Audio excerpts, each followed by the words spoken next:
Hi, this is Sandra Henry Stocker, author of the Unix as a Second Language blog on Network World. In this Linux tip, we look at the groupadd command, the command that's used to set up a new user group on Linux. The most basic command would look like this.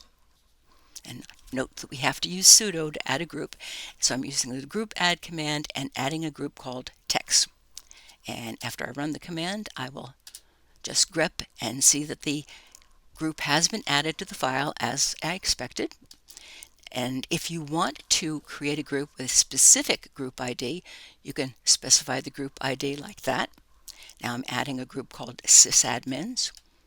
Then I'm going to see that it's there, and there it is with the group that I specified.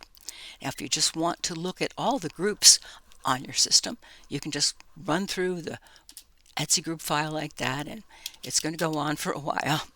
Well, that is your Linux tip for the groupadd command. If you have questions or would like to suggest a topic, please add a comment below. And don't forget to subscribe to the InfoWorld channel on YouTube.